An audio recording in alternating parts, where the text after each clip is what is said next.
আচ্ছা, ছন্দের যে ক্লাসগুলি আছে নাম্বারিং 21B থেকে 24B হিসেবে এরকম আছে। আর এই জায়গা থেকে প্রথমে যেটা বলার, ছন্দ অলঙ্কার হচ্ছে পালি যে সিলেবাস আছে তার মধ্যে তোমাদের পালি ভাষায় লিখতে হবে যে বিষয়গুলো আছে তার মধ্যে সবচেয়ে সহজ অংশ। সহজও ঠিক বলবো না, মানে এই জায়গা থেকে সবচেয়ে ভালো নাম্বার আসে। টোটাল যে পালি সিলেবাসের মধ্যে 200 নাম্বার পালিতে লিখতে হবে। তোমাদের সেকেন্ড পেপারের সেকশন এ যে অংশ আছে 100 নাম্বার হিস্ট্রি পোর্শন, সেটা কমপ্লিট হয়েছে। ফার্স্ট পেপারের গ্রুপ এ যেটা 50 নাম্বার লিঙ্গুইস্টিক্স লিখতে হবে সেটা কমপ্লিট হয়েছে, 150 নাম্বার। বাকি 50 নাম্বার ফার্স্ট পেপারের গ্রুপ সি আছে যেটা ট্রান্সলেশন, সেটা অল্প অল্প করে ক্লাস হচ্ছে। অলরেডি জাতকেরগুলো হয়েছে, মহাপরিনির্বাণ সূত্র হবে, আর তারপরে সালের কোশ্চেনগুলো হবে, টোটাল সেপারেট। এই 150 200 নাম্বার হয়ে গেল। বাকি টোটাল যে হাফ সিলেবাস সেটা লিখতে হবে পালি ভাষাতে। তো আমি বারবার বলেছিলাম যে বাংলা পোর্শন যেগুলো আছে সেগুলো তৈরি করে নাও। এখনও মোটামুটি এক্সাম হয়তো পিছিয়ে যাবে, তো সময় সাফিসিয়েন্ট আছে। বাংলা পোর্শনটা একেবারে হাতের মুঠোয় রাখো। মোটামুটিভাবে ওখান থেকে যদি মানে 100 থেকে 70 অ্যাভাব প্রত্যেকে নাম্বার পেতে পারো। তোমরা যতজন স্টুডেন্ট আছে সবাই ভালো স্টুডেন্ট, মানে ব্যাকগ্রাউন্ড আমি যতদূর জানি। কিন্তু পালি না পড়ার জন্য তোমরা পিছিয়ে যাচ্ছ, এটা খুব সত্য কথা। যারা নাম্বার ভালো পেয়েছে মানে তাদের অলৌকিক কিছু ব্যাপার না, বাড়িতে সময় দিয়েছে, আমি অনেকের সাথে কথা বলেও বুঝেছি। তো একটু সময় দাও। ওখানে হিস্ট্রি থেকে প্রায় 70 ধরো, আর ওদিকে লিঙ্গুইস্টিক্স থেকে 35-এর মতন মোটামুটি যদি হয়, তো 105 মানে 110-এর কাছাকাছি 150 যদি নাম্বার রাখতে পারো, একটা অনেকটা নাম্বার এটা। আর বাকি পালি পোর্শনটা কিন্তু একটু ভালো রকম খাটতে হবে। বাংলা পোর্শনটা নিজেরা বাড়িতে তৈরি করে মোটামুটিভাবে 70-75% সবাই পাবে। 80-র কাছাকাছি নাম্বার পেতে গেলে 80-র মতন অনেকে পেয়েছে, হিস্ট্রিতে তোমরা হয়তো দেখেছো, অফলাইন ব্যাচেও দু একজন আছে। কিন্তু সেটা পেতে গেলে প্র্যাকটিস করতে হবে। আর 80-র ওপরেও যদি কেউ ভাবনা চিন্তা করো নাম্বার তোলো, তাহলে এক্সট্রা কিছু অ্যাড করতে হবে। এক্সট্রা অ্যাডও অনেকে করেছে কিছু কিছু জিনিস। যাই হোক, তো সেটা অনেক পরের বিষয়, আগে সিলেবাসটা কভার করা প্রয়োজন আছে। বাকি যে 200 নাম্বার পালিতে আছে, সেই 200 নাম্বারের মধ্যে কি কি আছে সেটা হচ্ছে সেকেন্ড পেপার যে আছে। আচ্ছা, যে ফার্স্ট পেপারটাই আগে বলি। ফার্স্ট পেপারের মধ্যে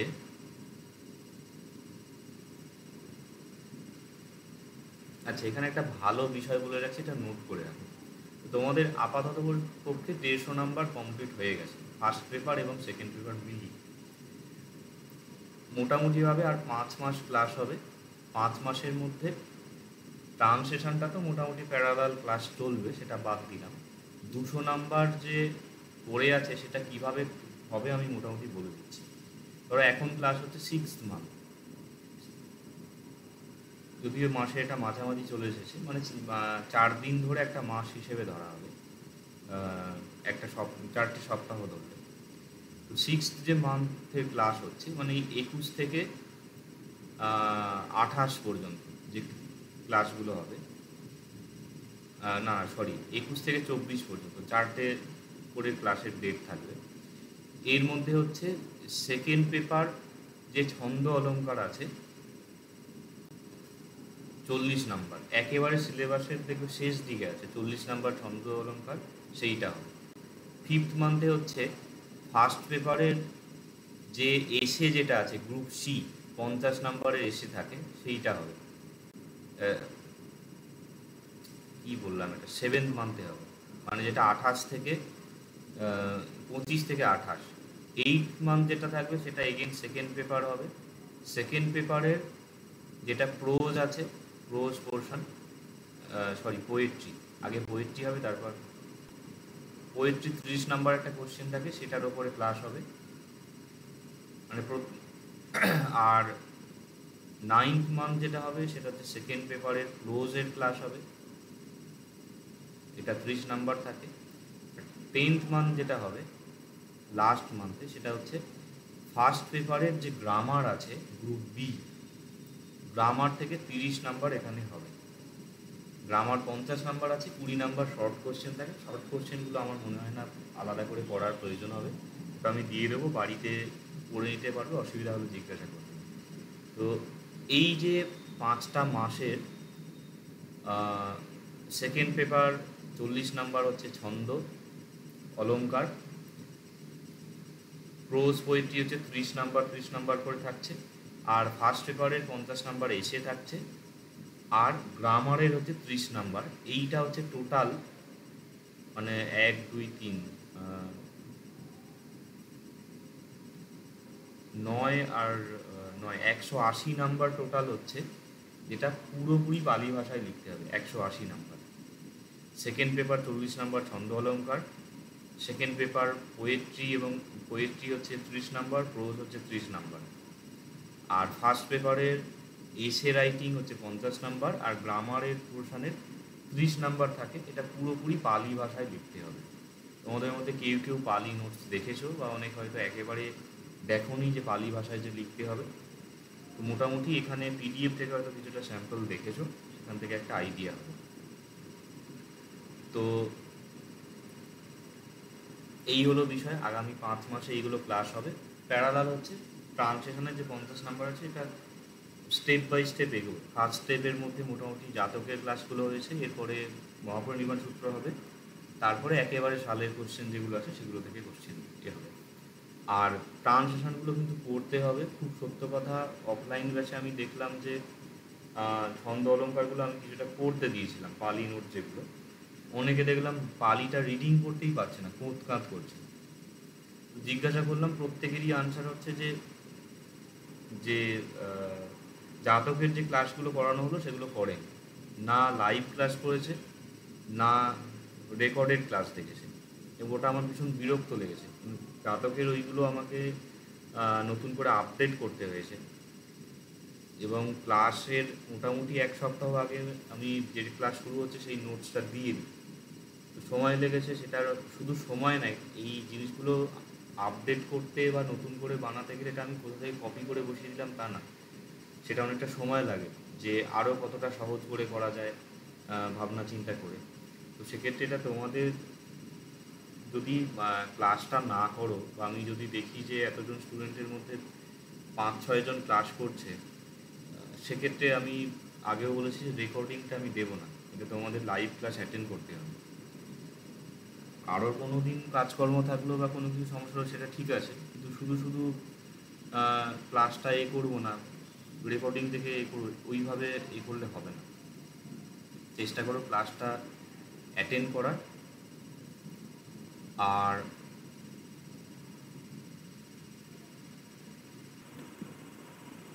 ছন্দ অলঙ্কারের 21 বি থেকে 24 বি পর্যন্ত আছে। এ সিরিজের যে ক্লাস হয়, মানে 21 এ দিয়ে পরপর আমি বলেছিলাম গ্রামার ক্লাস হবে, ওটা আমার এখনও বানানো হয়নি। তো আপাতত আমি বি এর ক্লাসগুলোই নেব, মানে রবিবারে যে ক্লাস হচ্ছে এটা দুটো দুটো করে ক্লাস হবে, 21, 22 এই হিসেবে। আজকে দেখা যাক কতটা হয়, হয়ে যাবে হয়তো। আর সোমবারের ক্লাসে হচ্ছে সি সিরিজের ক্লাস হবে, মানে 21 সি, যেটা মহাপরিনির্বাণ সূত্র।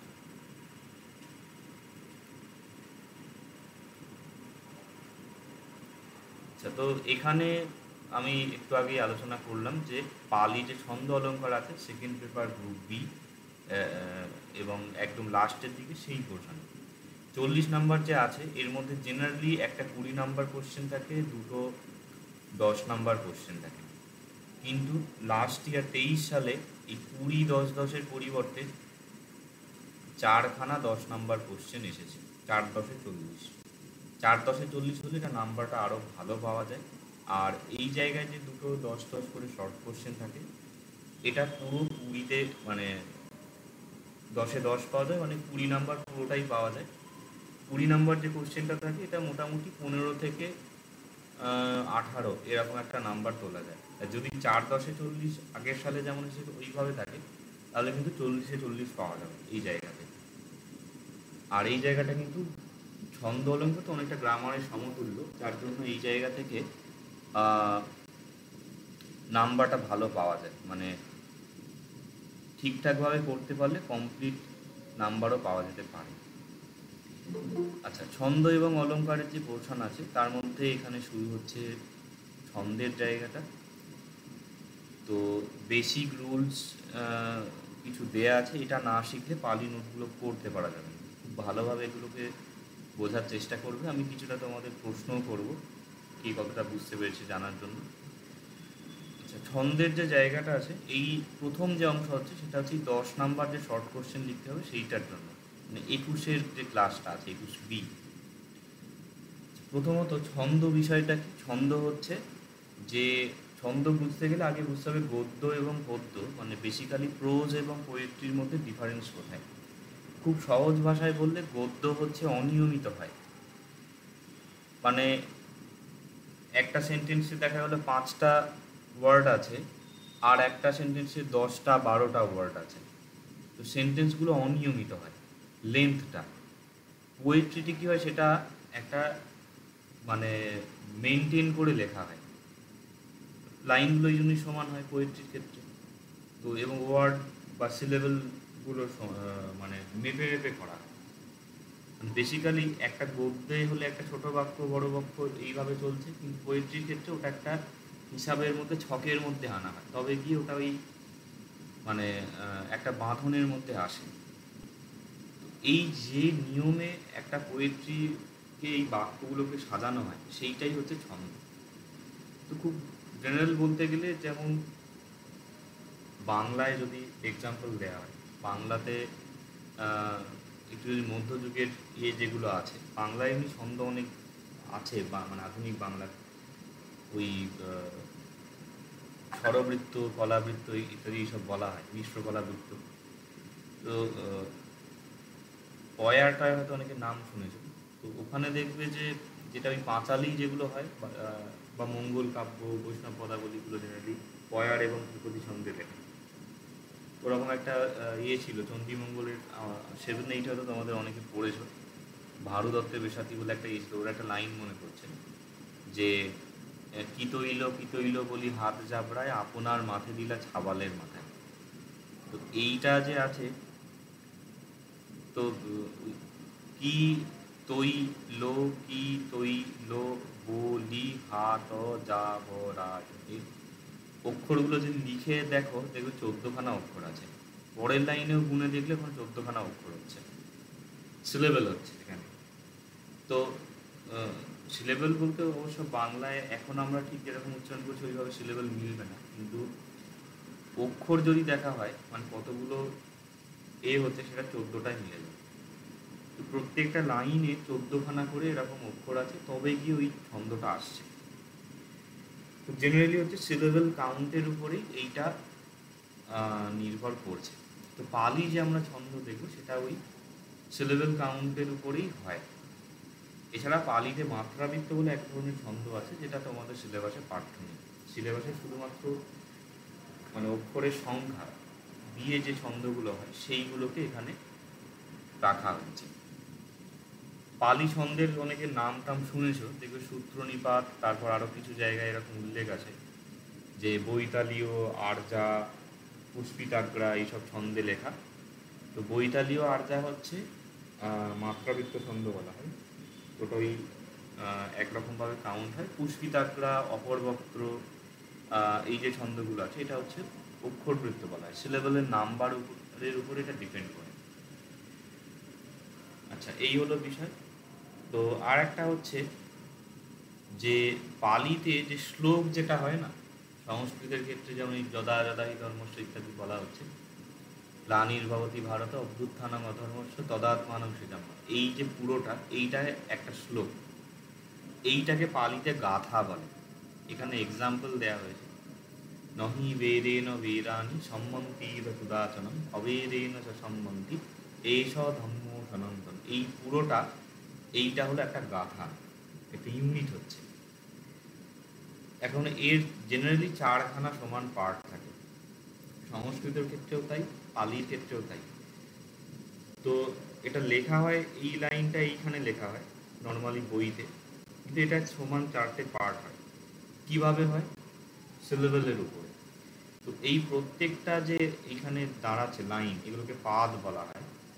তো এইগুলোর এই এক্সাম্পলে 8খানা করে সিলেবেল আছে, এটা কাউন্ট করে দেখতে পারো। ধরো ন, হি, বে, রে, ন, বে, রা, নি, সম, মন, তি, ধ, পু, দা, চ, নম। বাকিগুলো দেখবে এইভাবে অ, বে, রে, ন, চ, সম, মন, তি, এ, ছ, ধম্ম, ছ, নন, ত, ন। আট করে হচ্ছে। যে এইটাই হচ্ছে অ্যাকচুয়ালি ছন্দের বিষয়। যে এমনভাবে এখানে একটা কথা বলা হয়েছে যে শত্রুতার দ্বারা, বৈর মানে শত্রুতা, শত্রুতার দ্বারা শত্রুতা কখনো শান্ত হয় না। অবৈর মানে শত্রুতার অপোজিট মিত্রতা, মিত্রতার দ্বারাই শান্ত হয়। এস ধর্ম সনাতন, এটাই হলো সনাতন ধর্ম। এবং এই যে কথাটি বাংলাটা আমি যখন গদ্যে বললাম, বা এটাকে যদি গদ্যে করে বলা হয় যে বেরেন বেরানি নহি ইধ কুদাচনম সম্বন্ধী, এইখানে গিয়ে ওটা ভেঙে গেল। আটটা করে যে মেলোডিটা আসছিল সেইটা আর আসবে না। তো এইটা হচ্ছে এই অক্ষরের সংখ্যার উপরে তৈরি হচ্ছে, এবং সেইটার কাউন্টিং যে হচ্ছে সেটা হচ্ছে এই 4খানা যে পার্ট হচ্ছে, এই 4টে পার্ট, তো এগুলোকে বলা হয় পাঠ। তো এই যে পাঠগুলো হয় সেগুলোর, এটা 1 নাম্বার, 2 নাম্বার, 3 নাম্বার, 4 নাম্বার, 4টে হচ্ছে 1, 2, 3, 4 নাম্বারিং করলে। এখন 1 আর 3, এটাকে ইংরেজিতে 1 আর 3কে কি বলে? Odd number. তো এটা হচ্ছে বিষম পাদ বলা হয়, 1 আর 3। 2 আর 4 হচ্ছে ইংরেজিতে কি বলছে যে ইভেন নাম্বার, এই দুটোকে বলা হচ্ছে সমপাদ। বেসিক্যালি এটা জোড় সংখ্যা আর বিজোড় সংখ্যাকে রিপ্রেজেন্ট করছে। তো যাই হোক, এই জায়গাটা তোমাদের খুব যে একটা কাজে লাগবে তা না, কিন্তু এই কনসেপশনটা লাগবে কিছুখানি। তো এরপরে হচ্ছে নাম্বার। তো ঠিক আছে, প্রত্যেকটায় 8টা করে নাম্বার হচ্ছে সিলেবেলের, কিন্তু এই সিলেবেলগুলোর ওপরে আরও কিছু জিনিস বিচার করা হয়। প্রথমত হচ্ছে, তো বিষয়টা হচ্ছে এই যে 8টা করে অক্ষর আছে, এইখানে আবার লঘু এবং গুরু হিসেবে অক্ষরগুলোকে ধরা হয়। বেসিক্যালি হর্ষস্বর যেটা আছে, অ, হর্ষই, হর্ষ, এগুলোকে বলা হয় লঘু। এখন লঘুটার পালি হচ্ছে লঘু, বাংলা এই জন্য থার্ড ব্র্যাকেটে লঘু বলে লেখা হয়েছে। যেমন ক, কি, কু, মানে সিঙ্গেল অ, ই, উ অথবা ব্যঞ্জন বর্ণের সঙ্গে যদি যুক্ত থাকে, এর যে অকার, ইকার, উকার হচ্ছে, এগুলো সব লঘু অক্ষর বলা হয়।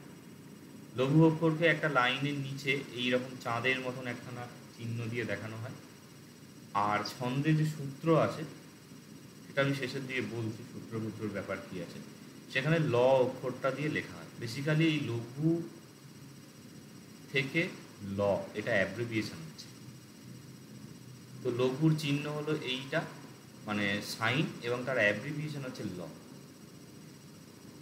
এক্সাম্পল এখানে দেওয়া আছে, ধরা যাক ল ভি তু মি, এই কথাটা যদি পালিতে হয়, তাহলে ল হচ্ছে লঘু, ভি হচ্ছে লঘু, তু হচ্ছে লঘু, মি লঘু, তু হচ্ছে লঘু। তো এই হলো বিষয়। এবারে দীর্ঘস্বর আ, দীর্ঘ ই, দীর্ঘ এ, ও, এগুলোকে বলা হচ্ছে গরু। পালিতে গরু, বাংলায় হচ্ছে গুরু। তো গুরু অক্ষরকে এইরকম সোজা চিহ্ন দিয়ে দেখানো হয়। আর ছন্দের সূত্রের অ্যাব্রিভিয়েশন হচ্ছে গ। গরু থেকে গ, লঘু থেকে ল। ওটা হচ্ছে এরকম চাঁদের মতন, আর এটা হচ্ছে লম্বা। তো কীভাবে সেটা দেখানো হচ্ছে, যেমন এখানে লেখা আছে ইয়ানি মূলে শোভে, সব কটা গুরু। ইয়া আকার আছে, এখানে একটা অ্যাড করে দেবে, যেমন এখানে ক, কি, কু বলা হয়েছে, তেমন সিমিলারলি কা, কি, কু, কে, কো, মানে আকার ইকার দিয়ে থাকলেও সেগুলোকে গুরু হিসেবে ধরা হবে। তো এখানে যেমন ইয়া আছে, আকার আছে, এটা গুরু, নি, গুরু, মু, ময়, দীর্ঘ, এটা হচ্ছে গুরু, লে একার আছে গুরু, সো ওকার আছে, ভে একার আছে, সবগুলো হলো গুরু।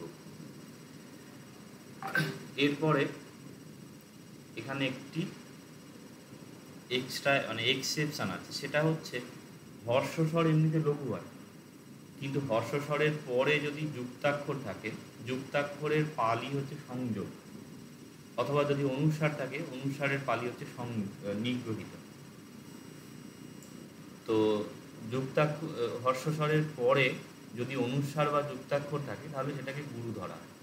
যেমন এই যে এখানে গং গং গচ্ছেই, এটা পালিতে লেখা আছে গঙ্গায় যাওয়া উচিত, এরকম অর্থ হবে, মানে তাদের গঙ্গায় যাওয়া উচিত, তে গং গং গচ্ছেই, এরকম একটা হবে। লভিতুম ইতি মানে হচ্ছে লভিতুম ইতি। মোটামুটিভাবে তোমাদের 20 পর্যন্ত যে গ্রামার ক্লাস হয়েছে ওখান থেকে কিন্তু পালি শব্দগুলো বোঝার মতন এনাফ মানে রূপ তোমাদের পড়ানো হয়েছে, এবং চার্টও দেওয়া হয়েছে, ওগুলোকে পাশে রেখে পড়তে বসে। মানে এখন যেমন পালি পড়ানো হচ্ছে, চার্টগুলো আশা করি প্রিন্ট করে রেখেছো, তো শব্দরূপ চার্ট, ধাতুরূপ চার্ট, ওয়ার্ড চেঞ্জের চার্ট, যেগুলো ওগুলোকে নিয়ে বসবে, বাড়িতে পড়ার সময় হোক বা ক্লাস করার সময়, যে কোনো সময় দেখতে সুবিধা হবে। তো এই যে গটা আছে, এটা নর্মালি লঘু হবার কথা, কেননা গ হর্ষস্বর, কিন্তু গয়ের পরে উন্ময়ে গ মানে যুক্তাক্ষর আছে, এই জন্য গটা গুরু। আবার যে পরে উন্ময়ে গয়ে আছে, উন্ময়ে গ পরে অনুসার আছে, পরে অনুসার আছে বলে এইটা লঘু হচ্ছে না। মানে উন্ময়ে গয়ের পরে যদি না থাকে, ধরা যাক শব্দটা হচ্ছে গঙ্গা, গঙ্গা না, আচ্ছা ধরো এখানে বলা হলো যে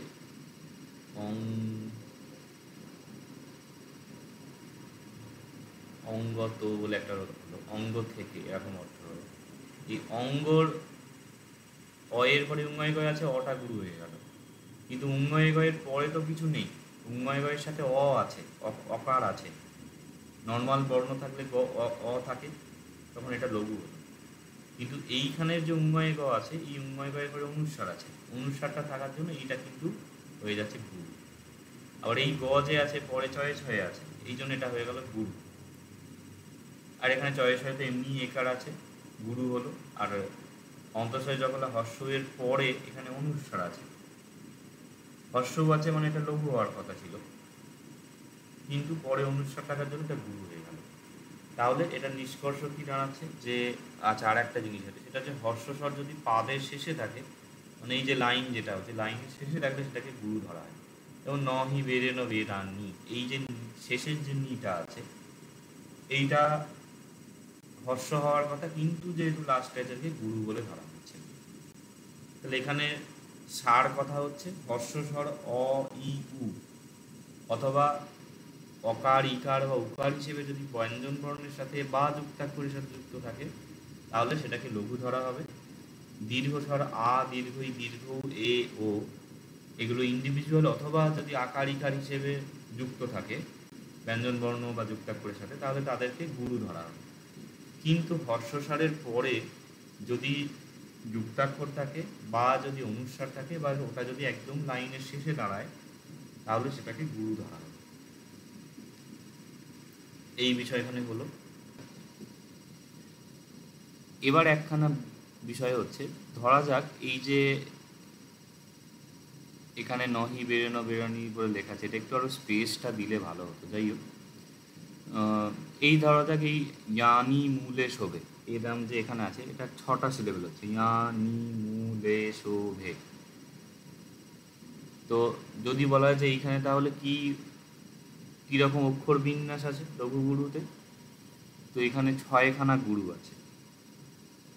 লভিতুমিতি যদি বলা হয় 5টা লঘু আছে, কিন্তু ধরা যাক আর একটু বড় কোনো সেন্টেন্স হচ্ছে, এই নহি বেরোনো বেরোনি এটাই যদি নেওয়া হয়, ন হি বেরে ন বেরানি, এটাকে তাহলে কীভাবে বলতে হবে? লঘু লঘু গুরু গুরু লঘু গুরু গুরু গুরু। এইটা তো ঝামেলা। আরও বড় বড় যদি কোনো সেন্টেন্স, অনেক শ্লোকের বড় বড় হয়, সতত বিতত কীর্তিং দস্ত গন্ধপ্প দপ্পং, এইটা একটা লাইন, তো সে তো বলতে গেলে মানে লঘু গুরু লঘু গুরু গুরু লঘু এইরকম হয়ে যাবে, তো ইউজ করার অসুবিধা। ধরো এই যে আলোকবর্ষ বলে, মানে আলোর 1 বছরে যেতে যে টাইম লাগে সেইটা। বেসিক্যালি বিষয়টা হচ্ছে যে যদি 2-3 অক্ষরের শব্দ হয় তাহলে ঠিক আছে, লঘু গুরু লঘু এইরকমভাবে বলা যায়। কিন্তু যখনই বড় হয়ে যাবে তখন এইটা ইউনিটটা অনেকখানি বেড়ে যাচ্ছে। ধরো কেউ মানে মিটার দিয়ে যদি রাস্তা মাপে তাহলে তো বিশাল হয়ে যাবে। মানে 100 কিলোমিটার রাস্তা যদি মিটারে মাপতে হয় তাহলেও হবে না, মানে খাতা ধরবে না সংখ্যায়। আবার যদি কেউ কিলোমিটার দিয়ে যদি গ্রহ নক্ষত্রের যে ডিস্টেন্স মাপতে যায় তাহলেও এইরকম হয়ে যাবে। মানে দূরবর্তী যে গ্রহ বা বিভিন্ন গ্যালাক্সি আছে সেগুলোর জন্য এত বেশি নাম্বার হয়ে যাবে, এটা হিসাব করা মুশকিল। এই জন্য বড় বড় একটু ইউনিট লাগবে। তো এই জন্য এই অক্ষরগুলোকে একখানা ইউনিট ব্যবহার করে 3টে করে নিই। বেসিক্যালি এই যে এইখানে নহি বেরোনো বেরোনি, এটাকে 3টে করে অক্ষর নেওয়া হবে, 1 2 3। তাহলে লঘু লঘু গুরু, এটা একটা ইউনিট হলো। গুরু লঘু গুরু, এটা একটা ইউনিট হলো। শেষে একটা গুরু আর একটা গুরু পড়ে থাকছে। এই 3-3 ইউনিট করে কাউন্ট করা হয়।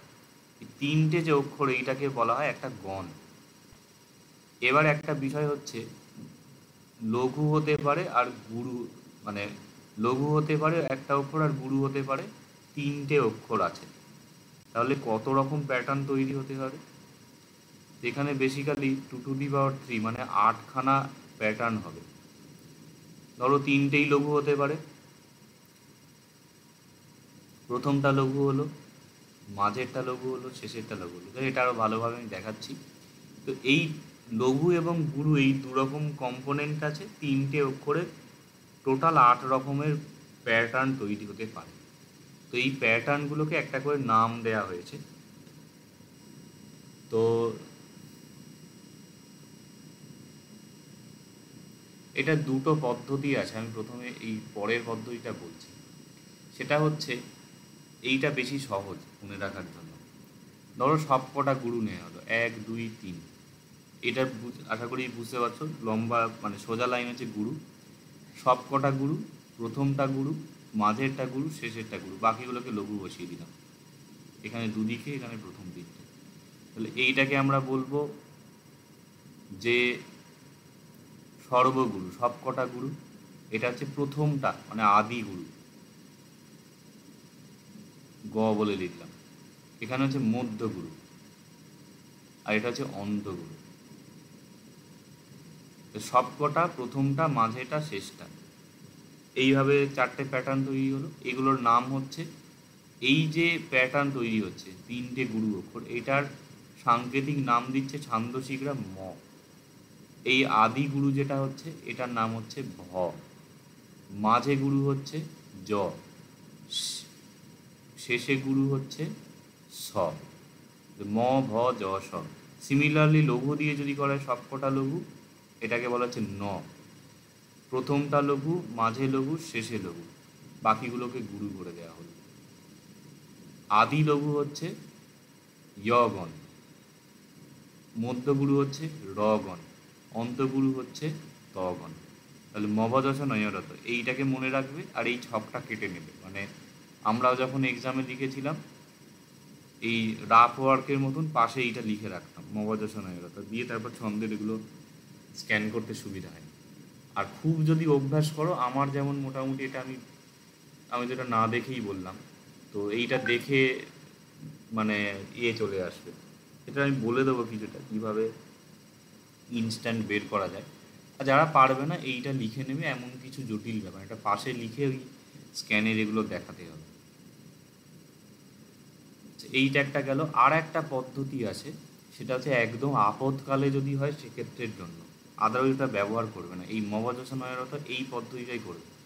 সর্বগুরু, আদিগুরু, মধ্যগুরু, অন্তগুরু, সর্বলঘু, আদি লঘু, মধ্যলঘু, অন্তলঘু, এবং এই প্যাটার্ন এটা হচ্ছে, এই প্যাটার্নটাকে এই নাম দেওয়া হচ্ছে। তো আর একটা কি পদ্ধতি, সেটা হচ্ছে এই একটা কথা আছে, ইয়মা তারা জবানো সলাগা, এটা উচ্চারণ করবে। মানে যেহেতু এইখানে দুটো টাইপের হচ্ছে, মানে একটা জগণ একটা ইয়গণ, এই দুটোকেই যদি বলো তাহলে গুলিয়ে যাবে।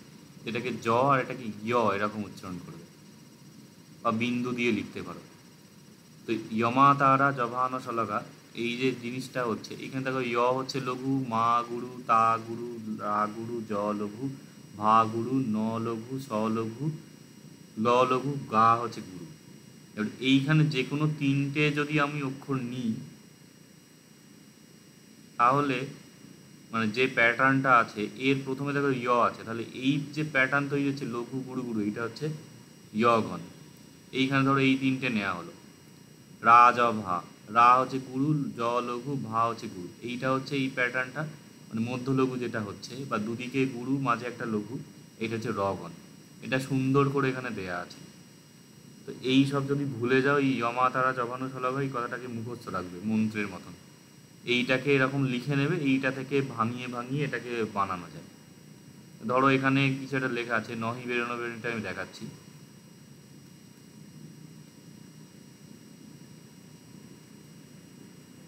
প্রথম দিক থেকে কাউন্ট করতে হবে, লঘু লঘু গুরু, এটা একটা প্যাটার্ন, গুরু লঘু গুরু, এটা একটা প্যাটার্ন, শেষে দুটো গুরু পড়ে থাকছে।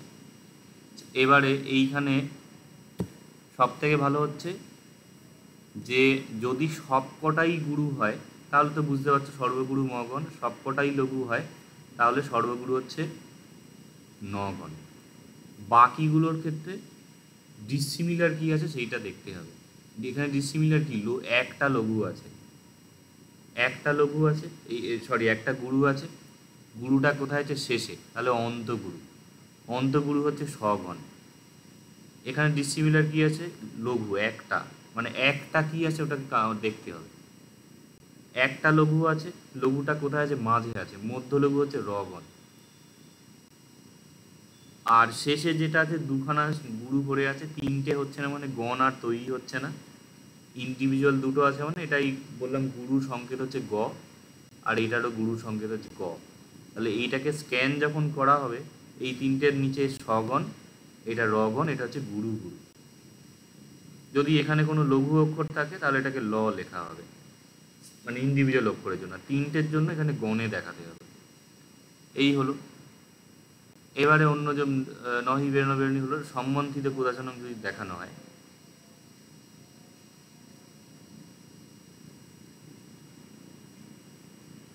সম এখানে পরে যুক্তাক্ষর আছে, ময়ে ময়ে পরে যুক্তাক্ষর আছে গুরু, দীর্ঘই, গুরু ধ হচ্ছে লঘু, কু হচ্ছে লঘু, দা গুরু, চ লঘু, নম হচ্ছে গুরু। এইখানে দেখো প্রথম তিনটে সব গুরু, এখানে 1 2 3, শেষেরটা গুরু, এখানে লঘু, এখানে গুরু। এবারে এইখানে আমি এই পদ্ধতিটা দেখাচ্ছি, এইটা কিন্তু অতটা সুবিধের না, এই মমযশনয়রত যেটা আছে ওইটা আরও ইউজফুল আছে, কিন্তু এইটা হচ্ছে একদম যদি মাথা গুলিয়ে যায় তখন এর জন্য লাগবে। তো এইখানে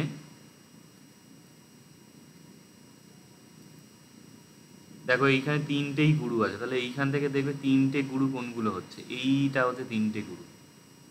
মা তারা, এই মা আছে মানে এটা ম গণ, প্রথম অক্ষর দিয়ে এটাকে রিপ্রেজেন্ট করছে, তাহলে এইখানে ম গণ। লঘু লঘু গুরু, তাই দুটো প্রথমে লঘু তারপরে গুরু, দুটো প্রথমে লঘু তারপরে গুরু কোনখানটা পড়ছে, এই দেখো এইখানটা হচ্ছে দুটো লঘু তারপরে গুরু, এটা স ল গা আছে, তাহলে এইটা হলো স্বগণ, এটা ম গণ, এটা স্বগণ। আর এখানে একটা লঘু অক্ষর ল, একটা গুরু অক্ষর হচ্ছে গ। হলো। এইটাই যমা তারা যখন আসলে এটা মুখস্থ রাখবে, কিন্তু এটা ইউজ করবে না, ইউজ করবে হচ্ছে এই পদ্ধতিটা, সর্বগুরু মগণ, সর্বলঘু নগণ, আর একটা সিঙ্গেল যেটা আছে সেটার অবস্থান থেকে বাকিটা বার করবে। আমার যেমন এটা মুখস্থ, আমি ইনস্ট্যান্ট দেখে হয়তো বলে দিচ্ছি, তোমাদের হয়তো হবে না, সমস্যা নেই, এই জিনিসটা যখন করবে খাতায় একটা লিখে নেবে, এই ছকটা, মভদশনয়রত সর্বগুরু, বা এত ওদের এইগুলো লেখারও দরকার নেই, মানে এইভাবে লিখলেও হলো, এইটা লিখলে আর এই গণের নামটা লিখলে এইটা থেকেই হয়ে যাবে। এই হলো বিষয়। তো এরপরে আর কয়েকটা জিনিস এখানে দেখতে হবে, সেটা হচ্ছে যে অক্ষরের সংখ্যার ওপর ভিত্তি করে ছন্দ যেগুলো হয়, মানে যেটা আমরা এতক্ষণ ব্যাপারটা দেখলাম সেটাকে অক্ষরবৃত্ত বলে। অক্ষরবৃত্ত 3 রকম হয়, সমবৃত্ত, অর্ধসমবৃত্ত, বিষমবৃত্ত। এটা পালি লেখা আছে, সমবৃত্ত, অর্ধসমবৃত্ত, বিষমবৃত্ত। তো 4টে করে গাঁথার পাত থাকে। 4টে গাঁথা পাতগুলোর যে লঘু গুরু যে বিন্যাস আছে, এই যে প্যাটার্ন, যেটা লঘু, প্রথমে লঘু, তারপর গুরু, তারপর এইটা যদি সমান হয়, 4টেতেই সমান হচ্ছে, মানে প্রথম পাদে যেমন প্যাটার্ন হচ্ছে, সেকেন্ড পার্টেও একই প্যাটার্ন, থার্ডেও একই প্যাটার্ন, ফোর্থেও একই প্যাটার্ন, লঘুগুরু যে সিরিয়াল যেটা, তাহলে সেটাকে বলে সমবৃত্ত। যদি দেখা যায় 1-এর সাথে 3 মিলছে, 1 নাম্বারের সাথে 3 নাম্বার, আর 2 নাম্বারের সাথে 4 number, basically half half similar হচ্ছে, তাকে বলছে অর্ধ সমবৃত্ত। 1 সমান এইরকম। আর যদি দেখা যায় যে 1, 2, 3, 4 কোনোটাতেই কোনো মিল নেই, সবকটা আলাদা আলাদা প্যাটার্নে লেখা, তাকে বলে বিষমবৃত্ত। আচ্ছা, এই হলো। আর একটা হচ্ছে যে একটা গাথার যে পাদ যে হচ্ছে, যেমন নহি বেরেন বেরোনিতে দেখা যাচ্ছে 8টা করে সিলেবেল আছে, ন হি বে রে ন বে রা নি, 8টা। তো যতগুলো সিলেবেল আছে তার উপর ভিত্তি করে ছন্দের নাম হয়। যেমন যদি 6টা অক্ষর থাকে তাকে বলে গায়ত্রী, 7টা অক্ষর থাকে তাকে বলে উনহি। এই ব্র্যাকেটে, থার্ড ব্র্যাকেটে যেটা লেখা সেটা হলো বাংলা, গায়ত্রী, উষ্ণী। তো তোমাদের হচ্ছে গায়ত্রী, উনহি, পালিগুলোকে মনে রাখতে হবে। 8টা অক্ষর থাকলে অনুঠ্ঠুব। এই যেমন নহি বেরোনো বেরোনি, এটা হচ্ছে 8টা অক্ষর আছে, অনুঠ্ঠুব। 9 অক্ষর থাকলে বৃহতি বলে, 10 অক্ষর থাকলে পন্থী বলে, 13 অক্ষর থাকলে তুর্থব বলে, 12 অক্ষর থাকলে জগতী, 13 অক্ষর থাকলে অতিজগতী, 14 অক্ষর থাকলে সক্করি, 15 অক্ষর থাকলে অতিসক্করি। এরপরেও সবারও আছে অর্থী, অচ্চর্থী, ধুতি, অতিধুতি, কতি, বকতি। সেইগুলো অতটা আসে না, অতিসক্করি পর্যন্তই মূলত আসে, মানে মানে কোশ্চেন। এইগুলো মনে রাখতে হবে যে একটা ছন্দে যদি 6টা সিলেবল থাকছে একটা পাদে, তাহলে সেটা হচ্ছে গায়ত্রী। 7টা থাকলে হচ্ছে পুঞ্জি, 8টা থাকলে হচ্ছে অনুঠুব, 9টা থাকলে বৃহতি, 10টা হলে পন্থী, 11টা হলে তুর্থব, 12 হলে জগতী, 13 হলে অতিজগতী, 14 হলে সক্করি, 15 হলে অতিসক্করি। এইগুলো কিন্তু লাগবে, এটা এমনি এমনি এখানে দেয়া হয়নি। এইগুলো ছাড়া ছন্দের নোটগুলো লেখা যাবে না। আর এতে 10-এ 10 পাওয়া যায়। আজকে একটা নোট তো অবশ্যই দেখাবো। তো আচ্ছা, এই হলো। আর একটা হচ্ছে যে ছন্দের যে সূত্র হয়, সূত্র কথাটা এর আগেও একবার বলা হলো। প্রসঙ্গ হচ্ছে ছন্দ যে পড়তে হবে, পালি ছন্দ, সেটা সিলেবাসে বুদ্ধদয় বলে একটি গ্রন্থ থেকে পাঠ্য আছে। সিলেবাস আশা করি দেখেছ। তো বুদ্ধদয় হচ্ছে সংঘরক্ষিত বলে একজন বৌদ্ধ ভিক্ষু, তিনি রচনা করেছিলেন। তো তার যে গ্রন্থ, সেই গ্রন্থের 3য় পরিচ্ছেদে সমবৃত্ত ছন্দ নিয়ে বলা আছে। বুদ্ধদয়ের এটা পরের ক্লাসেই আছে, মানে 22-এর ক্লাসেই আছে। বুদ্ধদয় কে লিখেছেন, বুদ্ধদয়ের বিষয়বস্তু কী আছে, এরকম একটা নোট আছে। তো এটা পরের দিন দেখা হবে। তো বুদ্ধদয়ের সূত্রে লেখা আছে, এবং সেই সূত্রটা পালিতে লেখা। এখানে একটা এক্সাম্পল পাবে, অলরেডি নিচে হয়তো দেখতে পাচ্ছ, চিত্রপদায়তি ভাগা বলে একটা আছে। তো এই সূত্রগুলো যে আছে, সেই সূত্রের মধ্যে যে নাম্বারের জন্য কিছু কিছু মানে ওয়ার্ড ব্যবহার করা হয়েছে। যেমন এই যে 1-এ চন্দ্র, 2-এ পক্ষ, 3-এ নেত্র, এরকম বলা হয়। 1-এ চন্দ্র মানে চাঁদ একটা, 2-এ পক্ষ শুক্লপক্ষ, কৃষ্ণপক্ষ, 2 পক্ষ বলতে 2কে রিপ্রেজেন্ট করছে। 3-এ নেত্র, 3টে চোখ, 4-এ চতুর্বেদ, 4টা বেদ, 5-এ পঞ্চবান, 5টা বান, 6-এ ঋতু, 6টা ঋতু। ঋতু বললে 6কে রিপ্রেজেন্ট করছে, বান বললে 5কে রিপ্রেজেন্ট করছে। এইরকম সাংকেতিক কিছু জিনিস ব্যবহার করেছেন, সেটা এখানে বলা হয়েছে। যেমন বেদ মানে 4 বেদ, মানে বেদ কথাটা সূত্রে থাকবে, সেটা 4কে রিপ্রেজেন্ট করছে। অনুরূপে অম্বুদি বা সাগর বললে 4কে রিপ্রেজেন্ট করছে। আধুনিক আমলে আমরা ওই Pacific ocean, Atlantic ocean, Indian ocean, এইসব 7টি সমুদ্র বলা হয়। তো প্রাচীনকালে ওরকম 4টি মহাসমুদ্র ছিল বলে ধরা হতো। ওই জন্য সমুদ্র বা অম্বুদি বললে, অম্বু মানে জল, অম্বুকে যে ধারণ করে সে হচ্ছে অম্বুদি। সাগর, জলধি, বারিধি, এই শব্দগুলো হয়তো শুনেছ। তো সমুদ্রবাচক শব্দ। যুগ বললে 4টি যুগ, ওই সত্য ত্রেতা দাপর কলি এরকম বোঝাচ্ছে। বসু বললে 8 অষ্ট বসু, তো বসু বললে 8 বোঝায়। তারপরে আরও এরকম আছে, ওই মনে পড়ছে না, যাই হোক প্রাসঙ্গিক সূত্রগুলো ওরকম দেখতে পাবে। আর একটা হচ্ছে যে একটা লাইনের নিচে বিসর্গর মতো একটা চিহ্ন হয়, ওই চিহ্নটা দিয়ে জ্যোতি বোঝানো হয়। জ্যোতি মানে পজ, থামতে হয় যেটা।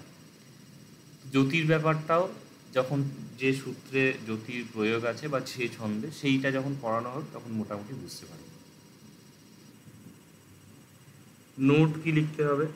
তো এই যে কাছে ক্লাস আছে, এখানে বিষয় হচ্ছে 10 নাম্বার যে দুটো শর্ট নোট লিখতে হয় সেইটি। 10 নাম্বার যে লিখতে হবে, এখানে এই যে দেখো কি কোশ্চেন আছে লেখা হয়েছে, যে explain with appropriate examples any two of the following. যথাযথ উদাহরণ সহ নিচের দুটি লিখতে হবে। মানে 10-2 হচ্ছে 20 নাম্বার। কোশ্চেনে দেখবে, কোশ্চেন আশা করি অনেকে দেখেছো, এটা চিত্তপদা দেয়া হয়েছে, এটা তো সালটা মেনশন করা হয়েছে।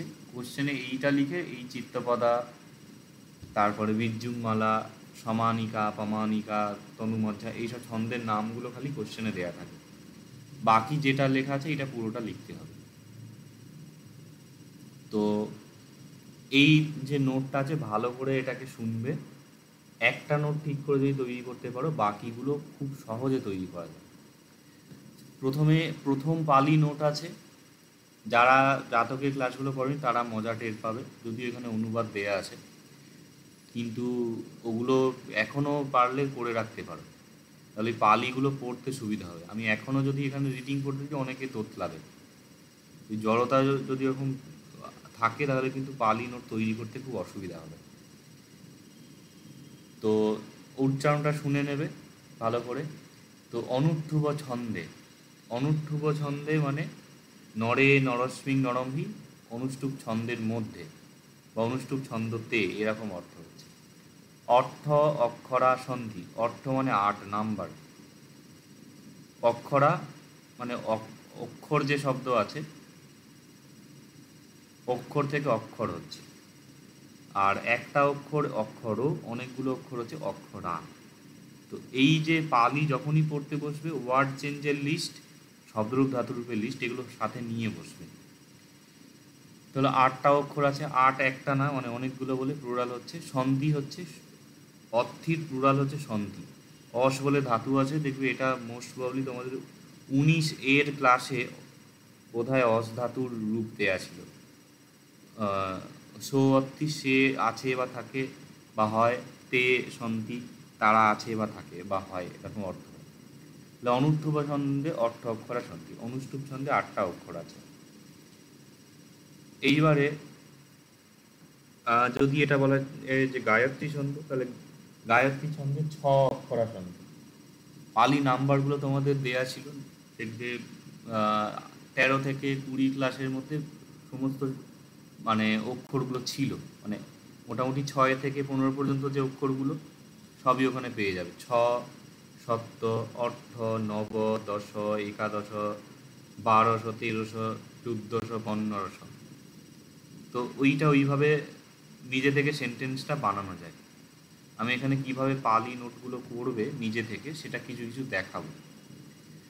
তো বলছে যে অনুষ্টুপ ছন্দে 8টি অক্ষর থাকে। যদি বলা হয় যে বৃহতি ছন্দে 7 অক্ষরা সন্ধি, গায়ত্রী ছন্দে 6 অক্ষরা সন্ধি, পন্থী ছন্দে 10 অক্ষরা সন্ধি, তুর্থব ছন্দে 11 অক্ষরা সন্ধি, জগতী ছন্দে 12 অক্ষরা বা 12 অক্ষরা সন্ধি, এইভাবে চেঞ্জ হবে। তাহলে এইটা হলে, তাহলে এইটা যদি জেনে নাও তাহলে কোনটা কত অক্ষরের ছন্দ হচ্ছে, তাহলে সেটা নিজে থেকে সেন্টেন্স বানিয়ে নিতে পারবে, মুখস্থ করতে হবে না। বা এই একটা নোট মুখস্থ করলে বাকিটা নিজেরা বানিয়ে নিতে পারবে, কোনো ছন্দে কোনো কত অক্ষর থাকে এটা মনে থাকলে।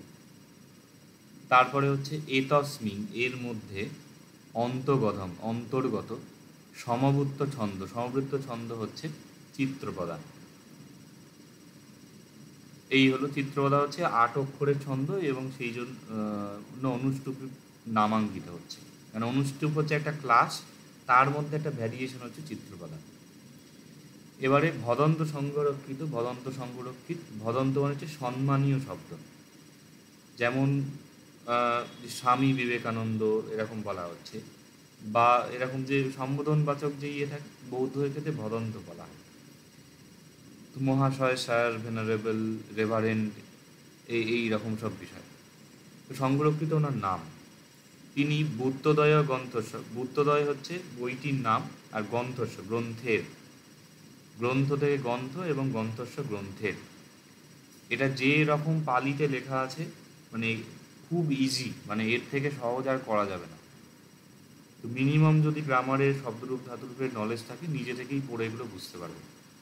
তারপরে তৃতীয় পরিচ্ছেদে, তৃতীয় মানে তৃতীয়, এখানে ভীষণ রকমভাবে প্রিভিয়াস যে 20 পর্যন্ত গ্রামার হয়েছে সেগুলো অ্যাপ্লাই হচ্ছে। গ্রন্থ থেকে গ্রন্থ, সংরক্ষিত ক্রিয় থেকে পালিতে কয়ে ক্ষয়ে হচ্ছে, ইত্যাদি ইত্যাদি। এই জিনিসগুলো মানে ওয়ার্ড চেঞ্জ এবং শব্দরূপ ধাতুরূপ, gerund, infinitive, present past, future participle, এইগুলো নিয়ে সব কারবার। আচ্ছা, এই পরিচ্ছেদে অশ্ব এর সংয়ং অদতি সংজ্ঞা দিয়েছেন। দদতি দদন্তি ক্রিয়াপদ হয়, তার পাস্ট টেন্সে হচ্ছে অদতি। সংজ্ঞা থেকে সংজ্ঞা হচ্ছে শব্দ। কি দিয়েছেন? সংজ্ঞা দিয়েছেন, সেই জন্য এটা মানে দ্বিতীয় বিভক্তি হচ্ছে সংযম। কি সংজ্ঞা? সংজ্ঞাটা হচ্ছে যে চিত্রপদা যদি ভাগা। এই জায়গাটা খুব ভালো করে একটা জিনিস খেয়াল করবে, এই হাইভেনগুলো যে দেওয়া হয়েছে, অ্যাকচুয়ালি সেন্টেন্সটা হচ্ছে চিত্রপদা যদি ভাগা, 4টে ওয়ার্ড আছে। হাইফেন কেন দেওয়া হয়েছে? এইখানে স্ক্যান করে দেখাতে গেলে জড়িয়ে যাবে, বিশেষত টাইপের ক্ষেত্রে এইখানেই দেখতে পাচ্ছে এরকম প্রায় অক্ষরগুলো জুড়ে গেছে।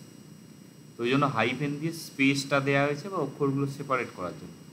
এইখানে চি, ত্র, প, দা 4খানা, জ, দি, ভা আলাদা, গা আলাদা। কিন্তু আমি অধিকাংশ যা দেখছি প্রিভিয়াস ব্যাচের বা গত যে ইয়ের ক্লাসে, অফলাইন ব্যাচের ক্লাসেও সব একবারে হাইফেন দিয়ে দিয়েছে। মানে চিত্রপদার পরেও এইখানে কেন হাইফেন হবে, এইখানে কেন হাইফেন হবে? এটা তো আলাদা ওয়ার্ড। এখানে চিত্রপদা শব্দটাকে ভেঙে চি, ত্র, প, দা এইভাবে দেখানো হয়েছে। কিন্তু চিত্রপদার দায়ের সাথে জয়ের মাঝখানে হাইফেন হবে না, এখানে হাইফেন হবে না। দিয়ের সঙ্গে ভাইয়েতে, এখানে ভাইয়ের সঙ্গে গায়েতে হাইফেন হবে না। এটা যখন পড়বে ভালো করে এটা দেখবে কোথায় কি হাইফেন আছে। মানে ভালো ভালো স্টুডেন্টরা পর্যন্ত গাধার মতন এখানে হাইফেন বসিয়ে দিয়েছে।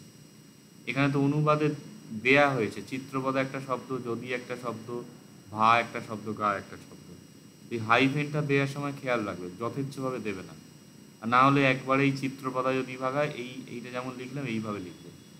সিমিলারলি এক্সাম্পল যখন দেওয়া হচ্ছে সেখানেও চিত্রপদানি একটা শব্দ, জিনানাম একটা শব্দ। মানে এখানে পুরোটাই নি আর জি এর মাঝখানে হাইফেন হবে না, কেননা চিত্রপদানি একটা শব্দ, জিনানাম একটা শব্দ। এই দুটো হাইফেন দিলে এটা একটা ওয়ার্ড হয়ে যাচ্ছে, হরে করো কম্বার মতন কেস হবে। হাইফেনটার ব্যাপারে সতর্ক থাকবে, না হলে হাইফেন দিতে হবে না। মেইন যে শব্দ আছে সেই শব্দগুলো লিখে দেবে। চিত্রপদানি জিনানাম বা চিত্রপদা যদি ভা গা, 4টে শব্দ। ঠিক আছে? আচ্ছা, এবার সূত্র যেটা আছে সেটা দেখা যায়। সূত্র হচ্ছে চিত্রপদা যদি ভা গা, 4টে শব্দ আছে। থার্ড ব্র্যাকেটে যেটা লেখা আছে সেটা নোটের কোনো পার্ট না।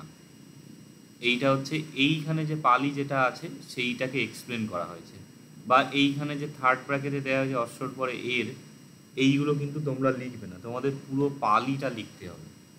মানে তোমরা যে নোটটা লিখবে সেটা হবে অনুঠ্ঠুব ছন্দে অট্ট অক্ষরা সন্ধি, এতস্মিং অন্তর্গতং সমবুদ্ধ ছন্দ চিত্রপদা, ভদন্ত সংরক্ষিত বুদ্ধদয় গ্রন্থস্য তৃতীয় পরিচ্ছেদে অশ্ব সংযম হতাশি দিয়ে চিত্রপদা যদি ভাগা। তারপরে এখানে এটা লিখলে ভগন ভগন গো, মানে পালি ভাষায় যেটা লেখা আছে সেটা তোমরা লিখবে। থার্ড ব্র্যাকেটে যেটা লেখা আছে বা এই যে বাংলা অনুবাদ যেটা দেওয়া আছে ওইটা লিখবে, ওটা তোমাদের বোঝার জন্য দেওয়া হয়েছে। আর তোমাদের যেটা আর একটা হোমওয়ার্ক দিয়ে দিচ্ছি সেটা হচ্ছে যে যে ছন্দগুলো পড়ানো হবে বা যাবতীয় যা কিছু এরপরে এসে পড়ানো হবে সেখান থেকে তোমরা একটি কার্য করবে, এই নোট থেকে বাংলাটাকে বাদ দিয়ে পালিটাকে একখানা আলাদা করে খাতায় লিখে রাখবে, তাতে একটা লেখাটা অভ্যাসও হবে এবং ওইটা থেকে পড়ার চেষ্টা করবে। মানে প্রথমে বাংলাটা ধরে ধরে অনুবাদে অর্থটা বুঝে নিলে তারপর ডাইরেক্ট পালিটা করবে। মানে অনুষ্ঠুব ছন্দে অর্থক্ষরা সন্ধি এইটাকে মুখস্থ করবে। অনুষ্ঠুব ছন্দে অনুষ্ঠুব ছন্দে অর্থক্ষরা সন্ধি 8 অক্ষর থাকে, এটা ভালো করে বুঝে নিয়ে তারপর ডাইরেক্ট পালিটাকে অর্থ করার চেষ্টা করবে। মানে যেটা পদ্ধতি হচ্ছে যে আগে পালিতে পুরোটাকে লিখলে শুধু পালিটা যে আছে সেটা আমি যেমন তোমাদের এখানে ব্র্যাকেটে দিয়ে দিয়েছি অর্থসহ, বা আমি ক্লাসে পড়ানোর সময় যেমন ভেঙে ভেঙে জাতকেরটা পড়ানোর সময় যেমন ভেঙে ভেঙে বলি যে অতীতকালে বারাণসীতে ব্রহ্মদত্ত ব্রহ্মদত্ত নামে একজন রাজা রজ্জঙ্গকারী রাজত্ব করেছিলেন। এই যে ভেঙে ভেঙে বলছি, পালি নোটটা তৈরি করার আগে তোমরা চেষ্টা করবে নিজে থেকে বাংলাতে বলতে পারছো কিনা। বাংলাতে যদি এটাকে একদম মাথায় ঢুকে যায় জিনিসটা, তারপর মুখস্থ করে খুব ইজিলি মুখস্থ হবে এবং সেটা বহুদিন মনে রাখতে পারবে। আর না বুঝে যদি মুখস্থ করো তাহলে কিন্তু ও প্রচুর সময় খেয়ে নেবে এবং আজকে পড়বে কালকে ভুলে যাবে। তো এখান থেকে বাংলায় মানে পালিটা সেপারেট করে লিখবে, লিখে ওটাকে আগে চেষ্টা করবে যে পুরোটা বাংলায় নিজে থেকে বলতে পারছে কিনা মিনিংটা, তারপরে মুখস্থ করবে। এবার চিত্রপদা যদি ভাগা সূত্র আছে, এইটা দেখা যায়। চিত্রপদা যদি ভাগা যে সূত্র আছে এইটি বলছে যে চিত্রপদা হচ্ছে ছন্দটার নাম। যদি মানে হচ্ছে যদি, বলছে চিত্রপদা হয় যদি ভা, ভ মানে হচ্ছে ভগন, একটা ভগন হলে ভো, দুটো ভগন হলে ভা, নর নরা প্লুরাল হচ্ছে, ভো ভা হচ্ছে দুটো ভগন। আর গ মানে বলা হয়েছিল যে গুরু অক্ষরকে রিপ্রেজেন্ট করছে। তো গো যদি বলা হয়, নর মানে একটা মানুষ, গো মানে একটা গুরু অক্ষর, গা মানে অনেকগুলো মানুষ বা এখানে হচ্ছে দুটো গুরু অক্ষর বা প্লুরালকে রিপ্রেজেন্ট করছে। তাহলে ভা মানে হলো দুটি ভগন, গা মানে হলো দুটি গুরু অক্ষর। তো চিত্রপদা যদি ভা মানে দুটি ভগন, গা মানে দুটি গুরু অক্ষর, তাহলে কোনো ছন্দে যদি দুটি ভগন দুটি গুরু অক্ষর থাকে তাহলে তাকে বলা হয় চিত্রপদা। এইটা হলো সূত্রর অর্থ। এবং মজার বিষয়, এই সূত্রটা এই ছন্দেই লেখা হয়েছে।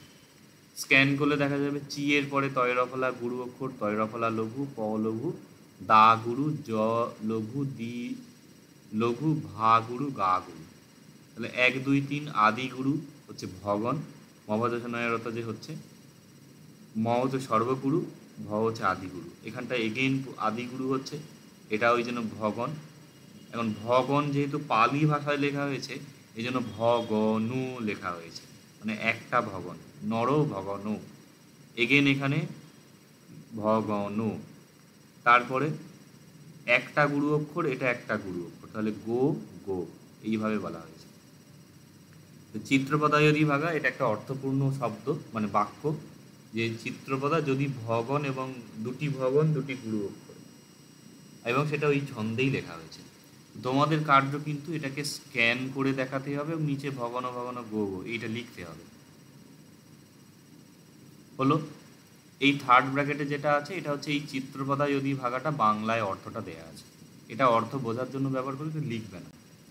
এবারে তারপর হচ্ছে অশ্ব অর্থ। তাহলে আমরা একটা কোটেশন দিয়েছি, কোটেশনটা এক্সপ্লেন করা হচ্ছে। অশ্ব মানে হচ্ছে এর, অর্থ মানে হচ্ছে অর্থ। এর কি অর্থ বলছে যে যস্য সমবৃত্তস্য, যে সমবৃত্তের সর্বনাম ইউজ হচ্ছে। সর্বনাম অলরেডি বহু জায়গায় এখানে অশ্ব সংয়ং অদাসী এতস্মিং অন্তগধম, এই যে এখানে দেখো সর্বনাম প্রায় লাইনে লাইনে থাকে।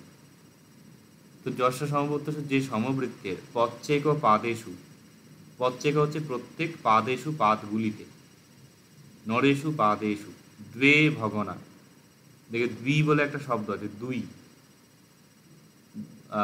একটা ভগন অনেকগুলো ভগন, তাহলে হচ্ছে দুইটি ভগন, দ্বে ভগনা। চ এইখানটা ভুলবশত এক ও গরু অক্ষর আছে, এটাকে চেঞ্জ করে লিখবে দ্বে দয়বয়েকা গরু অক্ষরা। একটা অক্ষর থাকলে এক ও গরু অক্ষর, দুটো অক্ষর থাকলে দ্বে গরু অক্ষরা। একটা লঘু অক্ষর থাকলে একো লঘু অক্ষর, দুটো থাকলে দ্বে লঘু অক্ষরা। অনুরূপে একো ভগন, দ্বে ভগনা, এটা লিখে রাখো, একটা চার্ট বানিয়ে নেবে। এটা না আমি অ্যাড করে দেবো পরে। একো গরু অক্ষর আর দ্বে গরু অক্ষরা। ল্যাঙ্গুয়েজটা শিখে নাও, তাহলে নিজে থেকে লিখতে পারো। এবং আমি আশা রাখছি তোমাদের মধ্যে মানে এই ব্যাচে যে আছে 6-7 জন তো এক্সপেক্ট করছি পালিতে লেখা শিখবে আগামী 1 থেকে 2 মাসের মধ্যে। এই ক্লাসগুলো করানোর সময় আমি মোটামুটি টিপস দিয়ে দেবো যে কোনখানে কি অ্যাডিশন করা যায়। আর মোটামুটি তোমাদের ট্রান্সলেশন যেটুকু যা দেখলাম ওই এক্সামের, কিছুটা হলেও একটা এবিলিটি তৈরি হয়েছে অনেকে। একো গরু অক্ষর, দ্বে গরু অক্ষরা, একো লঘু অক্ষর, দ্বে লঘু অক্ষরা, এরকম একটা গণ থাকলে একো ভগন আর দ্বে ভগনা, দুইটি ভগন। সিমিলারলি তয় ভগনা তিনটে, ত অন্তস্তয়কা 3, চত্বারো ভগনা 4টে হলো। তাহলে পালিটা মুখস্থ না করে যার এবিলিটি আছে বা সদিচ্ছা আছে চেষ্টা করবে নিজে থেকে ভাবার যে আচ্ছা এইখানে দুটো আছে দ্বে ভগনা, তিনটে আছে বলে তয় ভগনা, চারটে থাকলে তোর 4টে সগণ, চত্বারো সগনা। তোটক বলে একটা ছন্দ আছে, সেইখানে ওরকম 4টে সগণ হয়, চত্বারো সগনা। এই হলো। তো এইভাবে মানে অর্থটাকে লেখা হচ্ছে সূত্রে। তাহলে এটা দ্বে গরু অক্ষরা সন্ধি, অর্থি মানে আছে, সন্ধি মানে থাকে। এই অর্থি বা সন্ধির জায়গায় এক্সট্রা লিখতে পারো বীজযন্তি, ভবন্তি, সন্ধি।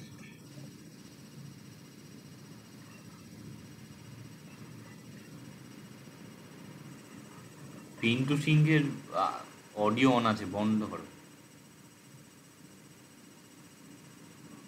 সাউন্ড আসছে। তো এই যে সন্ধি আছে, সন্ধি মানে থাকা বা হওয়া বোঝায়, এইটার জায়গাতে বীজযন্তি লিখতে পারো, ভবন্তি লিখতে পারো, হন্তি লিখতে পারো। মানে গরু অক্ষরা চ বীজযন্তি, গরু অক্ষরা চ ভবন্তি, হন্তি, এগুলো নোট করে রাখবে। এটা তোমরা যখন নোট লিখবে পরবর্তী নোটগুলো শুধু ছন্দ নয়, অন্যান্য যে আছে মানে এসে ফেসে হবে, সেইখানে অন্য শব্দ প্রয়োগ করতে পারো। সবগুলোই হয় বা আছে বোঝায়। বলছে যে ছন্দের প্রত্যেক পাদে এই এই অক্ষরগুলো আছে বা এই অক্ষরগুলো হয়, তং সমবৃত্তম, সেই সমবৃত্তকে চিত্রপদাতি বুচ্ছতি, সেই সমবৃত্তকে চিত্রপদা বলা হয়। আচ্ছা, এই বুচ্ছতি মানে হচ্ছে প্যাসিভ ভয়েস যেটা আছে, এটা তোমরা এখন শেখোনি। এটার জায়গায় আমরা কি লিখতে পারি? চিত্রপদাতি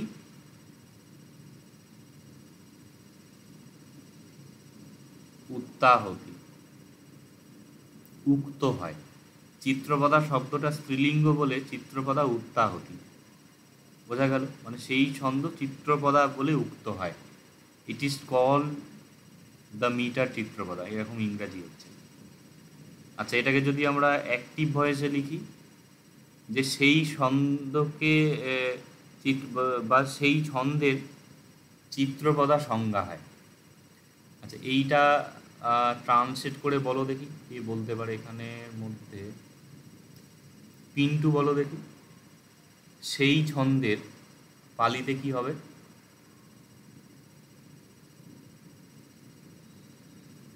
বলো দেখি। দেবায়ন? তং কেন হবে? সমান বিভক্তি হবে, তস্য ছন্দস্য। সেই ছন্দে তস্য ছন্দস্য চিত্রপদা তি মানে চিত্রপদা সংজ্ঞা হয়, কি হবে?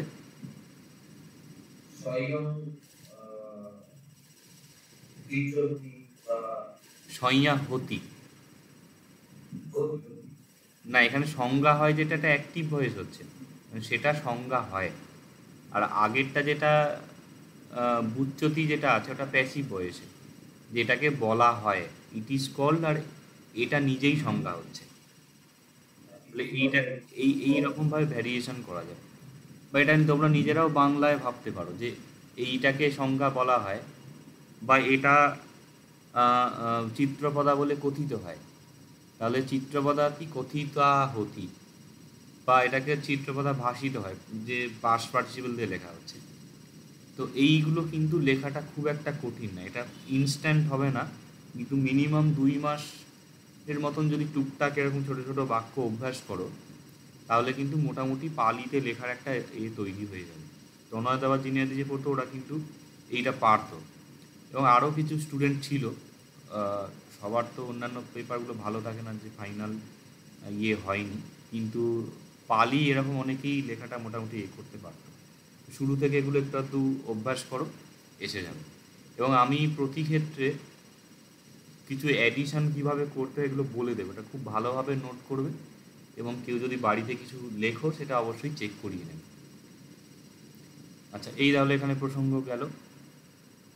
এবার এখানটা পুরো হিজিবিজি হয়ে গেছে, তো সেই একে চিত্রপদা বলা হয়। তো এবারে এখানে যথা বলে এক্সাম্পল দেওয়া হয়েছে, চিত্রপদানি জিনানম, এইটা একটা এইভাবেই এটাকে দেখাতে হবে। তো স্ক্যান করলে চি হচ্ছে গুরু, ত্র লঘু, প লঘু, দা গুরু, নি লঘু, জি লঘু, না গুরু, নং গুরু, এরকম হলো। এই নি আর জি এর মাঝে এখানে হাইফেন নেই, কিন্তু চিত্রপদানি একটা শব্দ, জিনানম একটা শব্দ। পূজয়ত পনিধানম পুরতি কম্ম বসাসা নেব বিনশ্বতি পূজা। আচ্ছা, এখানে অর্থটা থার্ড ব্র্যাকেটে দেওয়া হয়েছে। বলছে এটা যেহেতু পোয়েট্রি আছে, পোয়েট্রির একটু গদ্যরূপ করে নিতে হয়, নাহলে বুঝতে অসুবিধা হয়। জিনানং মানে জিন বা বুদ্ধগণের, নরানং মানুষদের, জিন মানে বুদ্ধদের। চিত্রপদানি চিত্রের মতো পদগুলি, পদ হচ্ছে ক্লিবলিঙ্গ শব্দ, পদং পদানি, ফলং ফলানি, সেই রকম চিত্রের মতো সুন্দর পদগুলি। পূজয়ত পূজাকারী, পূজয়ত যেটা হচ্ছে, এইটা হচ্ছে তোমাদের দেখবে একটা ব্যঞ্জনান্ত শব্দ ছিল, ওই অন্তভাগান্ত শব্দ, অর্ভাগান্ত শব্দ ছিল না, যেটা 14 নম্বর ক্লাসে ছিল, 14A-তে। এইটা অ্যাকচুয়ালি হচ্ছে পূজয়ন্ত শব্দটা। পূজয়ন্ত শব্দের ষষ্ঠীতে পূজয়ত হচ্ছে। ওই অন্তভাগান্ত শব্দের দেখবে যারা পড়েছো খেয়াল করতে পারো, বা চার্টেও দেখতে পারো, যে ভগবত, অরহত, দদত, এরকম রূপ হয় না, তা তো এরকম একটা বিষয় বলেছিলাম। তো পূজয়ত মানে পূজাকারী। পনিধানং প্রণিধান মানে প্রার্থনা, এটার একটু নতুন শব্দ। পুরতি পূর্ণ হয়। কম্ম বসা কর্ম বসত, বসা যেটা আছে হচ্ছে বস যে শব্দ আছে তার পঞ্চমীতে হচ্ছে বসা, বসস্মা বসম্ভা, নরা নরস্মা নরম্ভা, মানে কর্ম বশত, এরকম অনুবাদ হচ্ছে। ডাইরেক্ট এটা অনুবাদে আসবে না বাংলায়, মানে কর্ম বশ থেকে যদি বলা হয় অর্থ আসবে, কর্মবশত হিসেবেই এটাকে ধরতে হবে। সা পূজা সেই পূজা, সা হচ্ছে সর্বনাম। সর্বনামের ক্ষেত্রে আমি বলেছিলাম, বা আরও বহু ক্ষেত্রে, যে ওই কম্বিনেশনগুলো কিন্তু অভ্যাস করতে হয়। মানে সা পূজা, তা পূজায়, তং পূজং, তা পূজায়, তায় পূজায়, তাহি পূজাহি, তায় পূজায়, তাসং পূজানং, এইরকমভাবে এগুলো চলছে। এটা যে যত ফ্লুয়েন্ট তৈরি করতে পারবে তার পালিটা তত ভালোভাবে হবে। এবং পালির প্রসঙ্গে একটা বিষয় হচ্ছে যে 200 নম্বর পালিটা যে যত ভালো তৈরি করতে পারবে ফাইনালি সেই এগিয়ে যাবে। কেননা বাংলা পোর্শনটা মোটামুটিভাবে সবাই 70-এর উপরে পাবে। এখন হয়তো সবার তৈরি হয়নি, কিন্তু এক্সাম হতে হতে মোটামুটিভাবে একটা 70 অ্যাবাভ সবাই পাবে। ওখান থেকে 5-10 নম্বরে একটা হেরফের হবে।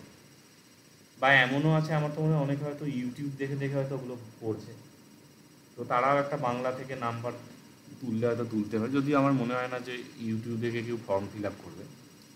কিন্তু পালি পোর্শনটা যে যত ভালো লিখতে পারবে তারই কিন্তু আলটিমেট হচ্ছে নাম্বারটা পাবে।